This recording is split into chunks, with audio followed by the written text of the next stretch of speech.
Imagine waking up, pulling open your curtains, and a giraffe is already staring back at you, waiting for a piece of toast, or hiking through cold mist for hours, only to lock eyes with a 400-pound silverback. Around the world, there are animal encounters so intense that people will save for years just to experience them. Done the right way, those dream trips don't just give you photos. They can literally help decide whether these species survive. Today, we're diving into some of the wildest bucket list experiences on Earth. Let's start with the place that broke Instagram, Giraffe Manor in Nairobi. Picture a 1930s stone manor house on the edge of the city, ivy climbing the walls, and a herd of endangered Rothschild giraffes wandering the grounds like they own the place because, honestly, they kind of do. In the early morning, long necks appear at the windows. Guests sip coffee while giraffes poke their heads inside, politely demanding special pellets in exchange for the best photos of your life. On paper, it sounds like pure fantasy, and the price tag backs that up. A night here can easily start around $1,100 per adult, often more in high season. That's why so many people online roll their eyes and say it's just an influencer hotel. But here's the part you don't always see in the photos. The giraffes belong to a neighboring sanctuary and form part of a breeding program for this endangered subspecies. They roam the grounds freely, they're not forced to perform, and the hotel helps fund habitat protection and Rothschild giraffe conservation in Kenya. So yes, Giraffe Manor is expensive, exclusive, and unbelievably photogenic. It's also part of a much bigger story about how tourism can pay to keep wild landscapes intact. And just down the road in Nairobi, that story gets even more intense. A short drive from the manor, inside Nairobi National Park, there's a place where every single elephant has already survived something terrible.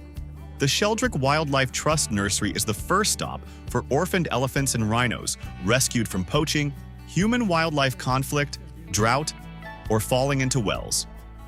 For 1 hour each day, from 11 to noon, visitors are allowed in. Keepers lead in groups of wobbly-trunked calves, mix giant bottles of milk, and let them roll in the mud while the head keeper tells each baby's story, how they were found, what scars they still carry, and how long it might take before they're strong enough to graduate to a wilder release site. The cost?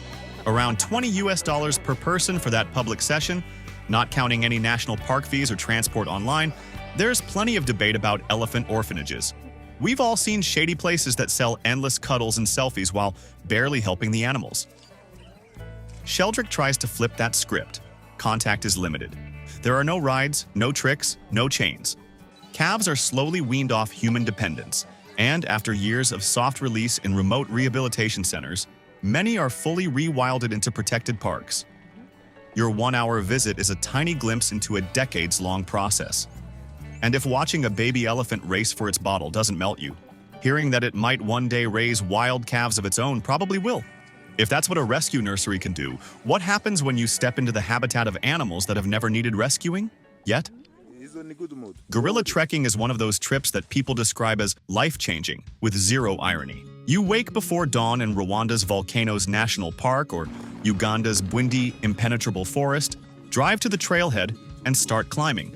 For hours, you push through vines, mud, and mist. And then suddenly a tracker whispers, "They're here." A silverback appears out of the foliage like a walking boulder. Juveniles tumble over each other. Mothers groom their infants. And for 1 strict hour, you just watch. Photography is allowed, talking is low and calm, and the distance between you is carefully monitored by rangers who know every member of the family. Here's the part that stops most people in their tracks: the price. In Rwanda, a standard gorilla permit currently costs about $1,500 per person per day. In Uganda, a regular permit is around $800. But the money doesn't just vanish into bureaucracy. Permit fees pay rangers, fund anti-poaching patrols, and are shared with local communities through revenue sharing and development projects. In Uganda, that model has helped turn former poachers into porters, rangers, and vocal defenders of the gorillas.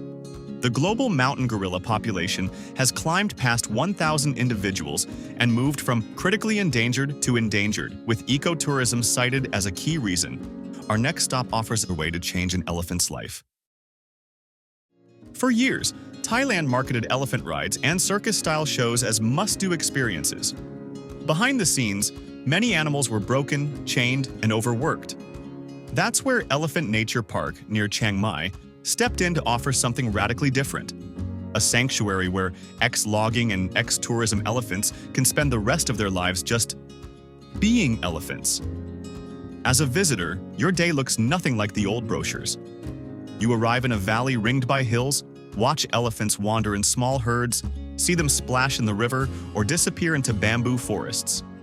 Depending on the program, you might help prepare food or walk along raised paths, while the elephants do their own thing below. Some projects are totally hands-off. No bathing with the animals, no climbing on their backs, just observation and education.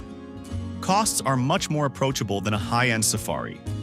A typical full-day visit with transport and lunch runs around 2,500 to 3,500 Thai baht, roughly 70 to 100 US dollars, while some overnight and volunteer stays cost more, but include accommodation and deeper learning. ENP has become a reference point in the ongoing fight against exploitative elephant tourism. It proves that travelers will pay to watch elephants be elephants, even if that means fewer selfies and more patience. And when one sanctuary can help shift an entire country's tourism marketing, you start to see how powerful your booking really is. Be sure to hit subscribe to catch our next video.